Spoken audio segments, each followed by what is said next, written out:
So here it is. Another year has come and gone, and this is our year in review. We're going to take a look at the stories that kept us up at night and the people who are making a huge impact on the true cybercrime we cover on this show. I'm Beau Friedlander, and this is What the Hack, the podcast that asks, in a world where your data is everywhere, how do you stay safe online?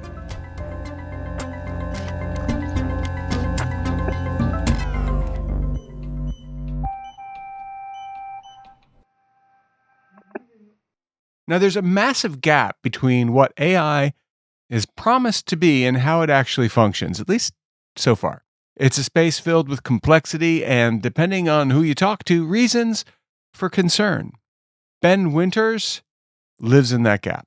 As the director of AI and privacy at Consumer Federation of America, he's seen firsthand how these systems can fail. He's studied it. And when they meet the real world, it gets worse. So, we talked about the dangers of a world where the tech is moving a lot faster than the rules and what we need to be thinking about. A lot of the focus right now is on generative AI, large language models that write essays, answer questions, and so on. But you're also talking about an older form of AI algorithmic personalization. That's the system that, in the best case scenario, customizes our online experiences using personal data and, worst case scenario, manipulates us via social media, retail sites, as well as news and political content.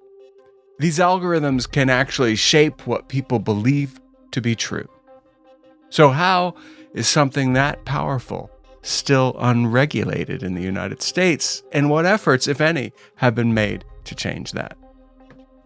So in order to fuel that algorithmically driven information ecosystem, including the ads you get served, the content you get served on the services you're using, and the increasing challenge and problem of what's called AI slop, AI-generated text and photos and videos that are just there to try to get clicks. There's a few different elements there. So that one first element is the privacy problem, right?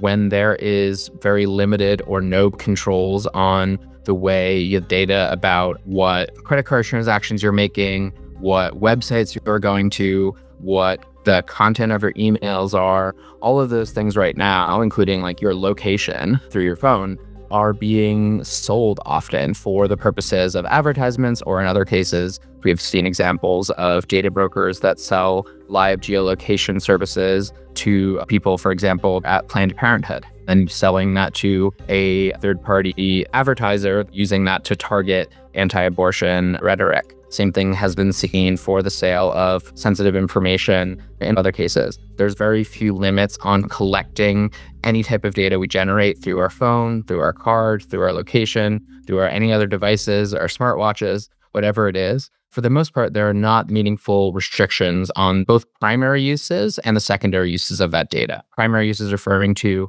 the data you're giving that you think that you are giving for that specific reason, right? You're giving a credit card information to buy that car, right? You giving that credit card information to then buy something else or to be saved, right? That same logic goes for if you are sort of trying to fill out a form to get a quote for moving services. You fill out your phone number and email, and then you get thousands of phone calls from contractors because they were able to sell off your data immediately.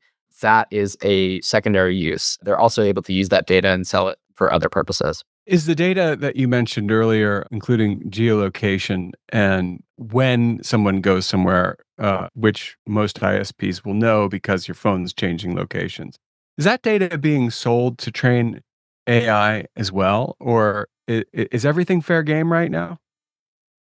Yeah, I mean, I'm not familiar of a specific, at least commercially available tool built off of location data.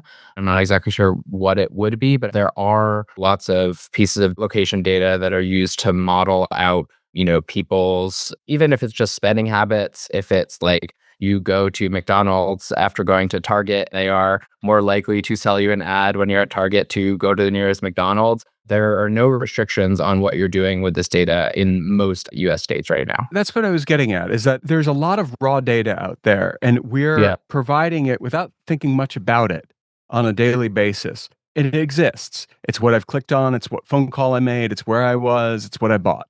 I do the things that I do because I'm a living, breathing person in this society, and I'm just trying to mind my own business and do that. Meanwhile, that data is available to anyone who has an idea and wants to develop a killer app. That is kind of the Wild West problem that we've been facing, which is that we have companies using machine learning in its various forms to maximize whatever it is they're building or trying to serve. And they're trying to get to market as fast as possible. So it's not getting tested. It's not like there's any, God forbid, there were a government agency that actually had to be like, now hold on. Like there's no USDA of data practices.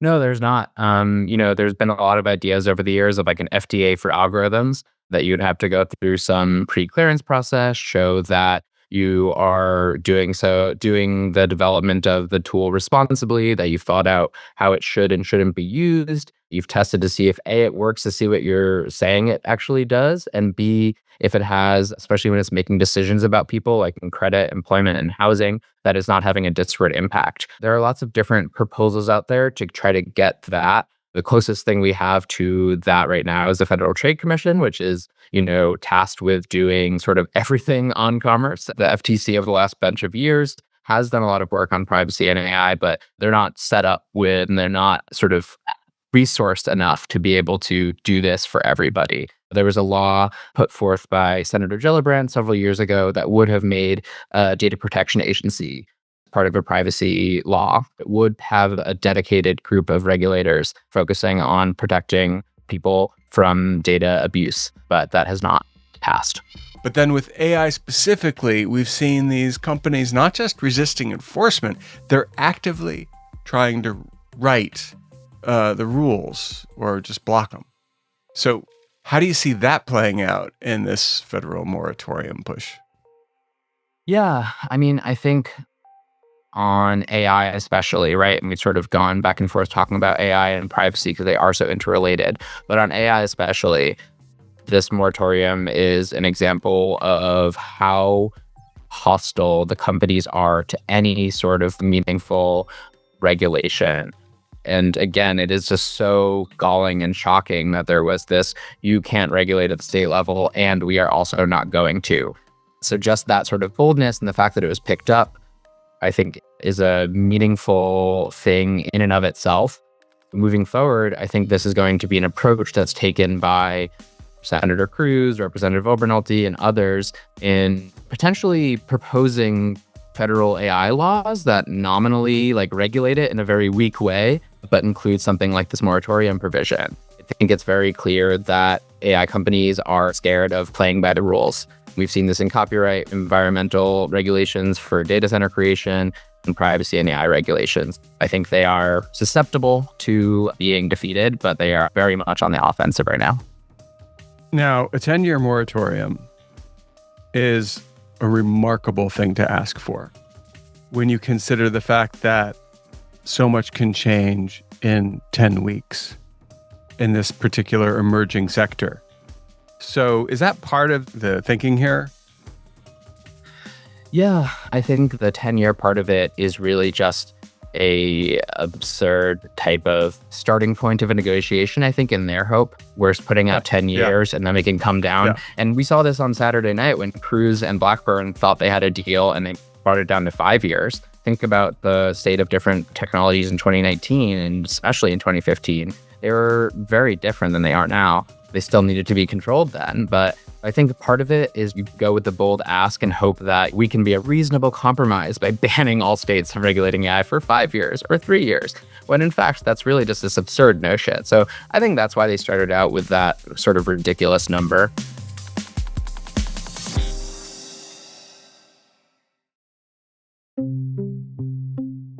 One place we've seen a lot of growth, if you want to look at it that way, Insider threats. Insider threats are exactly what it sounds like. I mean, the most famous example is probably Edward Snowden at the NSA. He was a contractor, he was working there, he exfiltrated a bunch of files that became very famous because it showed a lot of stuff that the NSA did not want us to know. Rest is history. First up, in our look at insider threats, is for sure North Korean IT scams. It's a very particular kind of insider threat. And we looked at that in Unmasking the North Korean IT Scam with Fortune Magazine's Amanda Garrett. All right, so what's your beat at Fortune? My beat at Fortune is anything and everything. So West Coast basically means when New York signs off, I'm a one-lady band. It's just me. I'm covering the news. I'm, basically handling what needs to be handled, editing, reporting, whatever it is that needs to be done, I'm doing it. Okay, well, the West Coast is closer to North Korea where this story happened than New York, so I guess there's some logic there.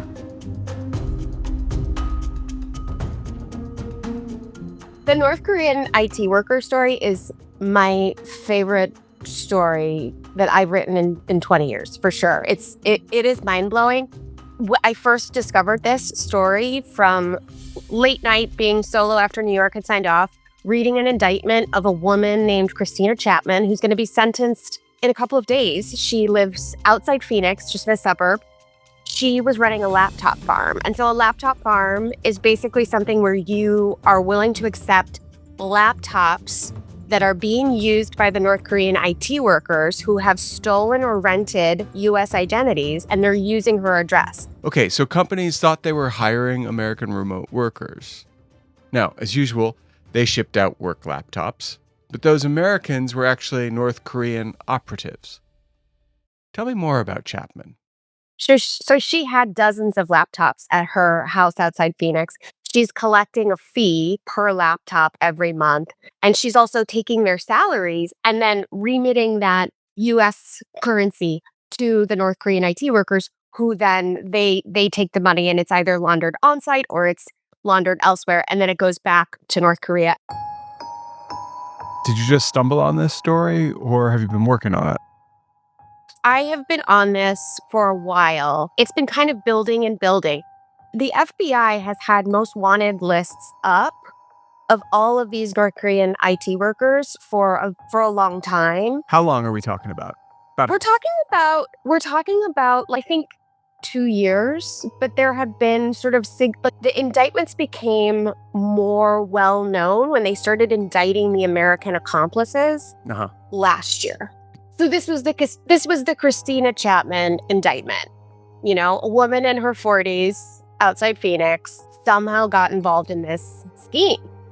And it blew my mind. I was like, the scheme is what? The scheme is she's living her life just having laptops at her house and collecting a VIG on each laptop. Reading about this woman, she's indicted and she has something that's mind-blowing. She's making, now a VIG, if you don't know what a VIG is, it's sort of a mafia term. It means it's the vigorous. You get a little bit of money. It was like a loan shark would get the VIG. She's getting a VIG on what exactly, Amanda?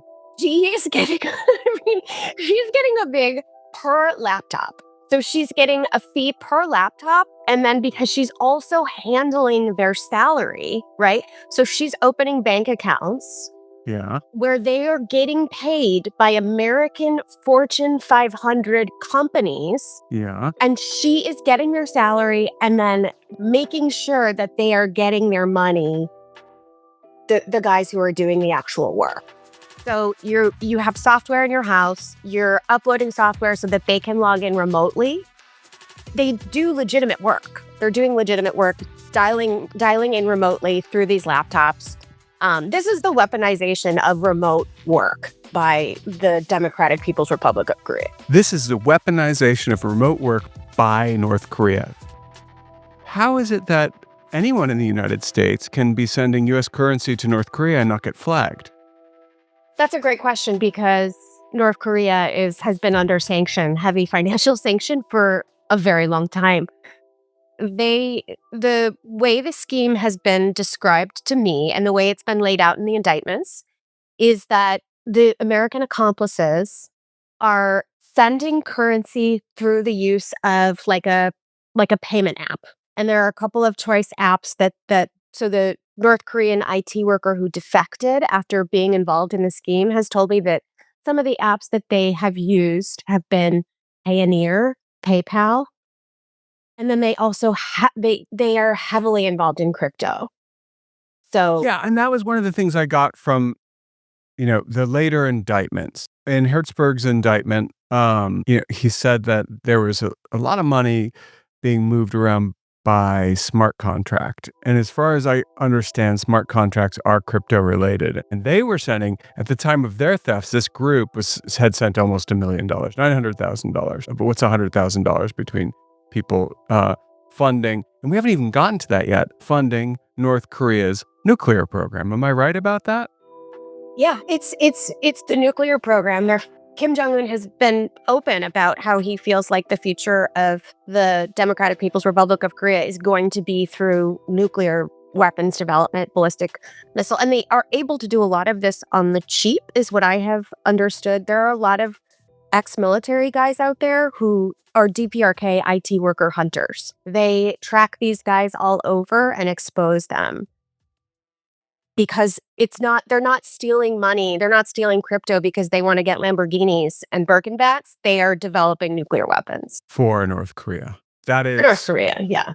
So it sounds like a pretty ornate scam that's going on, and it is for a reason, because the payoff is huge. This is a sophisticated scheme. And so the scale of it, according to the UN, is that this scheme reliably generates up to $600 million a year through the legitimate IT work done by thousands of trained technologists who, I mean, it's actually really tragic. They're plucked from a young age when they show aptitude in math or STEM. And then they go to these elite schools. They become friends. They're all boys. They go to boys' schools, get trained in tech, and then they're deployed in these 4 or 5 man delegations to sites all over the world.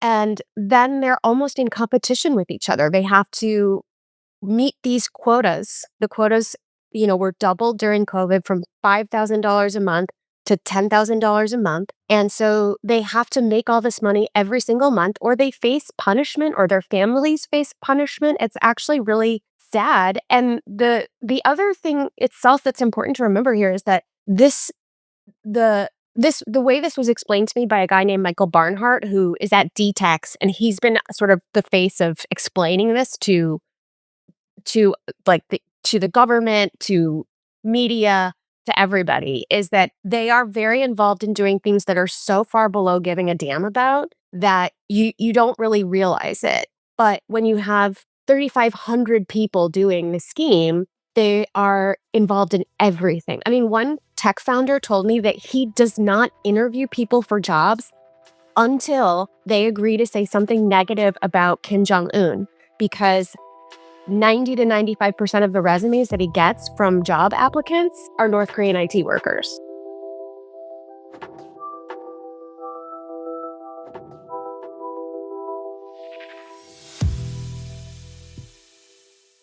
Now, another story that we've known about since the beginning of time are scams coming out of Nigeria, Nigerian prince scams, whatever. But, they've evolved, and it's not what it seems. We learned a lot this year about confraternities out of Nigeria, campus cults, and the multi-billion-dollar networks that they have grown. And now, I hate to pick favorites. No, I don't. I'm fine with it. Gary Warner, definitely one of my favorite shows this year. Jackals of Trust. We got to talk about scams coming out of Nigeria for the most part, but more importantly, we got to start to think about the people perpetrating these scams and the larger socioeconomic reality that is the substrate from where that these scams come out of. The confraternities back in West Africa are violently opposed to one another, to the point that on an almost weekly basis, there will be news in Nigeria where someone who's in the Black Axe has killed someone who's in the EI, which is the, we usually refer to the EI as the Air Lords. It's the supreme EI confraternity. And the Black Axe now calls themselves the Neo-Black Movement of Africa.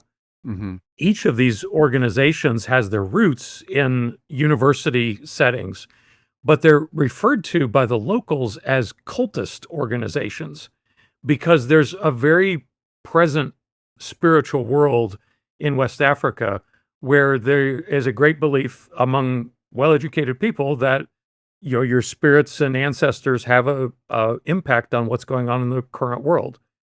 Just like I believe as a Christian that there are spiritual powers that have an impact on what's going on in the world. Well, those aspects with regards to West African crime, many of those have taken the form of bringing a sacrifice of either money, alcohol, or even animals or humans to a shaman who will cause a blessing to be upon your crimes. So they will refer to a money blessing in many cases that will make them more successful at luring a romance scam victim to give up all their money. So in many of the states within Nigeria, these organizations are illegal. You can be sentenced to 21 years for just being a member of the organization. These guys are moving the kind of wealth where you have a birthday party and you all go buy Lamborghinis. Or you might gift someone a $300,000 watch as a appreciation, or a Rolls Royce. These are extremely wealthy people, and it's all based on crime. The 5 money launderers who were jailed in the UK, the Ghanaian people that were just caught, that was £2 million. You can't really buy very many Lamborghinis with that. No, I mean, there are people. Some of these guys are running Telegram channels, for example, that specialize in doing, they call it 0365. So BEC is an American term for business email compromise. Mm-hmm. The West African criminals now call those 0365 jobs. And why do they call them 0365 jobs? Because they're breaking into Microsoft Office 365 or Outlook 365 accounts. It's the current favorite low-hanging fruit. For our listeners who just got freaked out by that statement, who aren't using iOS, who are using Microsoft, why is that low-hanging fruit?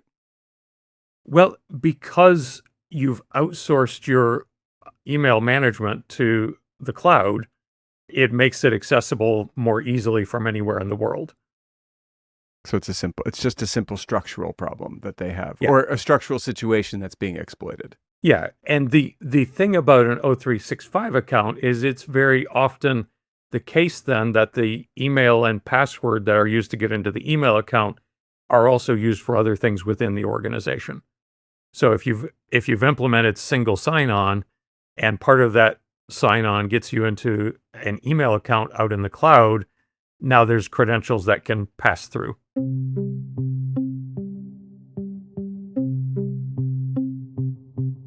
Let's go back to these small money launderers who were just caught in the UK.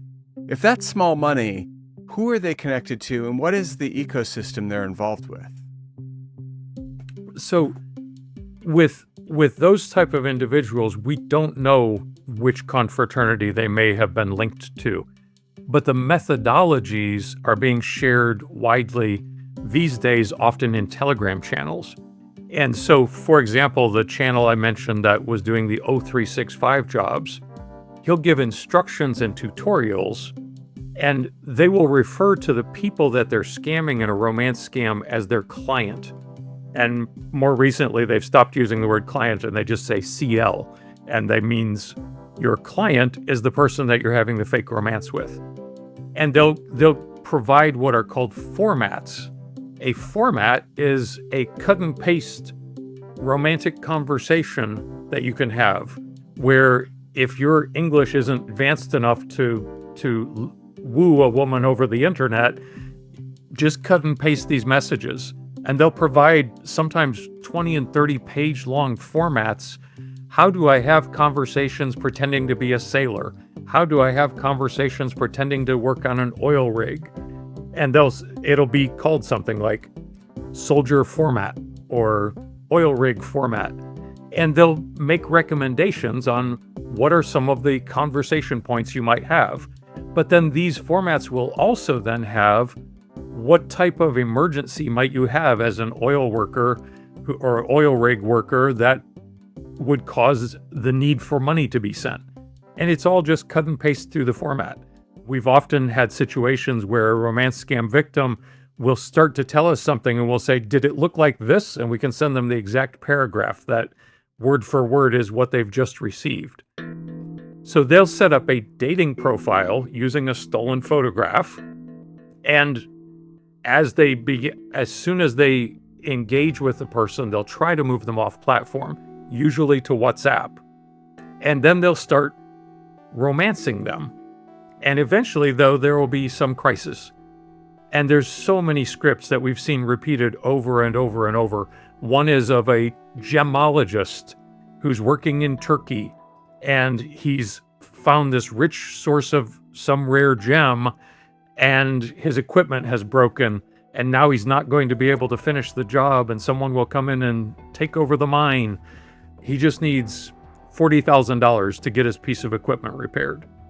And we've seen that same exact format used on multiple victims.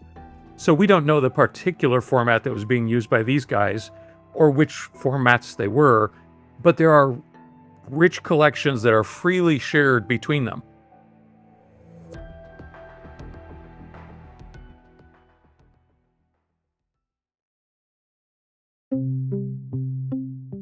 Cybercrime is never victimless. There's a real human cost, and the fight for the right to remain private is real. And they targeted his mom. He went full CIA. Ken Westbrook told the story of a fake Microsoft pop-up ruining his mother's life, really, stealing her savings, and his subsequent response. He went full Rambo. Well, I mean, full Rambo for a former CIA guy. Okay, Ken, so you've seen this problem from the national level, sure, but it's also hit a lot closer to home for you. What turned you into an activist? Well, let me take you back to the scene of the crime. It was Valentine's Day, 2023. My mom, who was 83 years old at the time, was trying to look up the obituary of her sister, who had recently died. Mm-hmm. And she did a Google search for an obituary website. And the next thing she knew, without clicking on anything else besides the search link, she got a pop-up on her computer that took over her computer screen. She couldn't close it. It had a loud voice that was saying, do not turn off your computer. It had a handy 1-800 number to call Microsoft support. And she was frightened. This stuff is actually called scareware for a reason. She was frightened by the loud voice. And she said, I have to do something about this. So she called the 800 number. And on the other end of the line was a fellow who was very helpful. Oh, ma'am, we see that your computer's been hacked. In fact, we see 39 hackers on your computer right now. And we're here to help you clean it up. But, very often when your computer gets hacked, your bank accounts get hacked too. And then they asked her for her phone number. And with the phone number, they were able to look up where she banked. I found out later that much of this information is out on the dark web. For the price of less than $1, a criminal can do a search and find out where you bank armed with a phone number. So now they know where she banked, and they said, well, let's put you in touch with the Chase Bank fraud department, and she told me later, how in the world did they know that I banked at Chase Bank? It was because they were able to look it up. So now she's on the phone with a fellow who represents Chase Bank, she thinks, and they're really criminals, of course. By the way, this is all enabled through phone spoofing. When she was on the phone to Microsoft, her phone said Washington State. And when she was on the phone with what she thought was Chase Bank, her phone said Connecticut. So she now believes that she's talking to Chase Bank fraud department because of the phone and because they were able to look up where she banked. And who else can do that but the real professionals, right? So what that leads to then is, oh, ma'am, we see your money is being stolen out of your bank account right now. We see people taking money out, and the only way that we can prevent this is for it to move your money into a safe place that we will protect for you. And she was then instructed to go buy gift cards to start the transfer of money. So she was driving all over town to various stores, Home Depot and others, to buy gift cards. And then she was instructed to take a picture of the back of it, send it to the supposedly Chase Bank people, but in fact, they were criminals, of course. And that was the way that she started to move money out from her bank account into the hands of the criminals. Now, how much money are we talking about? I mean, how much can you put on a gift card? I think it's usually like $500, but some of them like on like store specific brands, you can put up to $5,000. I think it was like $500 or so. So at first, it was a few $1,000s. So she went around town. She went to the various places that this person had suggested, and got gift cards amounting to a couple $1,000s. Right. At a certain point, the criminals start instructing her, we need to move more money out of your account. She then went to the bank to withdraw the money and to prepare the cashier's check. And the bank started asking her questions. Here's an elderly woman walking to a bank, making large transfers. Well, the criminals know that. So they instruct folks, including my mom, to lie to the bank. They say that the bank is in on this, and the bank is been hacked, and they're participating in the theft of your money. So you can't reveal to them that we're starting to take this money out to protect yourself. So what you need to do is to explain to the bank teller when they ask you a question that you're taking the money out for a home renovation. And then later on, the ruse was she was instructed to say that she was buying a pickup truck. So this was all to get around the bank's questions about large transfers suddenly being made by an elderly woman. And if I were at the bank and I saw an elderly woman getting ready to buy an F-250 pickup truck, I actually would sit her down. But so say, are you really? And they tried. Yeah, they tried. They did. Okay, so what happened? Early on, one of the bank tellers filed a report that this sounded unusual to her. Mm-hmm. And then after many more transfers, ultimately, a bank official was able to take her aside and say, ma'am, you're trying to send money to a business that doesn't exist. I just looked this up, and I think that you're not sending this to people you know, are you? And at that point, the official instructed her that you need to talk to your family about this situation. And when she did, we were unable to ravel it. But it lasted for a long time. It was over the course of 3 weeks. She ended up sending enough money to lose most of her life savings. Wow. Okay. Now, when the smoke cleared and it was clear that she had been scammed, did your mom have a sense that that is what happened, or was she what happened then? She knew pretty early on that she had been the victim of a scam. Once my brother talked to her and I talked to her, she was very ashamed about what had happened, despite the fact that we supported her a lot. And I told her, I didn't know that much about scams at the time. I just was I just had some general reading. But I was able to tell her early on that this was an attack on her by foreign organized crime gangs. And this happens all the time. And there's lots of elderly people who are being targeted in this fashion. So you're not alone. It wasn't your fault. Nevertheless, she really internalized it and just really couldn't let it go. The biggest privacy story this year had to be this couple that broke up and then broke up again because of a little something that happened in front of a bunch of people. It started with a concert, Coldplay. We'd like to say hello to some of you in the crowd. A man and a woman appear on the Jumbotron. They're not kissing, but they're clearly more than friends. And it's even more clear that they've just been caught. Oh, look at these two. All right, come on, you're okay? You've probably seen it. The woman turns away, the man ducks down, and then Coldplay's frontman, Chris Martin, makes a joke. Either they're having an affair or they're just very shy. Then the internet does its thing. The couple is identified. The guy is a guy. I'm not going to say his name because I believe in privacy. And the woman, also, her name is known, if you feel like Googling it. Days after a clip from the Coldplay concert in Boston, it caught him on the Jumbotron. He's the CEO. She's the head of HR. Same company. They're both married, just not to each other. From there, TikTok goes to town. Google trends spike. LinkedIn pages are scrubbed, spouses are tagged, bookies take bets on when these people are getting divorces, and the internet's anonymity problem, specifically its AI-powered facial recognition problem, got its 15 minutes of fame yet again.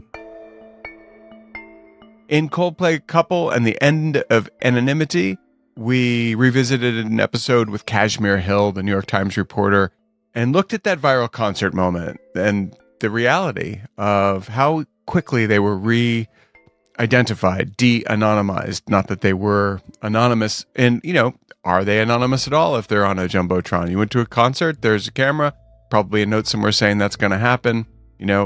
Anyway, big story, big deal, because they were re-identified in a second, including their home addresses and their spouses. And another reason that if you're making yourself disappear, but you're not making the rest of your family disappear online, in other words, trying to make yourself harder to hit, you might as well not be doing anything. This is something that I worry about, is that the compounding of surveillance technologies, one on top of another. And it is what we are seeing happen already in places like China, where they're tracking the phone, they're tracking the face, they're making inferences between the phone and the face, and then putting that on top of a social credit score where you are judged on all kinds of measures of behavior, including paying your bills on time. And then they decide what access to services you have. Like, you can't buy a train ticket if you have a low credit score, and you can't really subvert the system because they're tracking your face and tracking your phone. Yeah, I mean, I do find the idea of this just kind of continuing unfettered with no rules, no control over how our information is used. I think that we will have a very kind of chilling world. I mean, very hard to be free in that world. Privacy laws work. And if you don't like the idea of being in one of these databases, if you live in Europe, you can get out of them. Here in the United States, if you live in California or Connecticut or Virginia or Colorado, you have an access and deletion law, and you can go to Clearview AI and you can say, delete.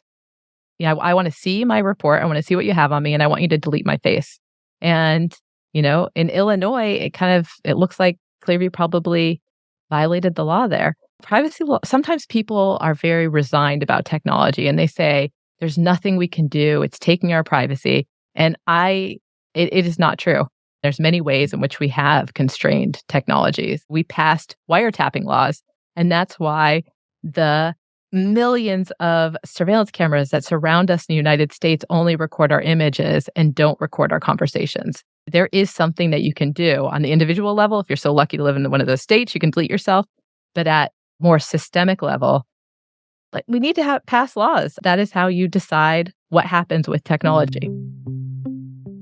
From North Korean laptop farms to the criminal goldmine in personal information, the stories we revisited just now are a really good cross-section of the threatscape in 2025. We looked at Mena Garrett's reporting on how remote work became a backdoor for funding North Korea's nuclear program. Try saying that fast. And Gary Warner's deep dive into Nigerian campus cults. We looked at how people are getting hurt in particular and why. There's no longer really an online real-world harm divide. Whether it's an organized nation-state operation or a viral moment of re-identification, the consequences are now as physical as they are digital, as real as can be. And we don't look at this stuff just to make you worry. We do it so you keep the issues we all face top of mind as you wend your way through your day-to-day and the common threatscapes we all encounter. And now it's time for our tinfoil swan, our paranoid takeaway to keep you safe on and offline. Just to recap what you've heard a few weeks ago, we're going to revisit Bob Lord's open letter to the cyber world. Stop hack lore. You don't need to panic about public Wi-Fi. Bob was really clear about that. There's no longer a real threat of, as Bob put it, an evil barista snooping on your whatever you're doing online. It's just not happening. QR codes aren't inherently dangerous. You can use them. Go ahead, download that menu. Public USB ports, Bluetooth, near field communication, all that. You're probably safe. You're for sure not going to get juice jacked. It's a theoretical hack. It's not out there. People think it's a big deal. Not. And the same goes for constantly changing passwords. The more you forget them, the more you have to authenticate yourself, the bigger your chances are of getting got because you're creating vulnerability where there shouldn't be any. Now, a lot of advice that's out there, it might have been true and some of it was once upon a time. It's no longer true. And if you want to know why, listen to the Bob Lord episode. Now, the truth is, for most people, security is not about avoiding certain technology. It's about using it correctly. So here's what Bob Lord says moves the needle. And we're saying it again because we agree. Keep your devices and apps updated. That's firmware and software. It goes for everything, all your apps. Turn on multi-factor authentication, two-step authentication. You might think of it as 2FA, all kinds of MFA, right? Use it wherever it's available. Not wherever it matters, wherever it is available. Use it. Use long, unique passphrases. Passphrases like, the quick fox jumped over the pot and ate the elephant. 1, 2, 3, exclamation point, and then some algebraic stuff. Whatever it is, don't tell me what it is. Don't reuse them. Passphrases are stronger than passwords. And then finally, use a password manager. It does all the hard parts for you. And if you don't want to use a password manager, use a notebook. Chances are no one's going to find it. Put it in your drawer. If they do find it, if someone breaks into your house, well, now you have a physical and a digital thing that makes you understand better why digital and physical security aren't that different. You should be thinking of them in the same thought. Good security should be accurate, proportional, and most importantly, doable. Not scary, not exotic, not a lifestyle overhaul. Focus on the basics that actually reduce harm, and stop letting outdated advice steal your time, because you only have so much time to stay safe. And that's what we want you to do. See you next week. Thanks for listening. What the Hack is produced by Beau Friedlander, that's me, and Andrew Steven, who also edits the show. What the Hack is brought to you by DeleteMe. DeleteMe makes it quick and easy and safe to remove your personal data online, and was recently named the #1 pick by New York Times Wirecutter for personal information removal. You can learn more about DeleteMe if you go to joindeleteme.com/WTH. That's joindeleteme.com/WTH. And if you sign up there on that landing page, you will get a 20% discount. I kid you not, a 20% discount. So yes, color me phishing, but it's worth it.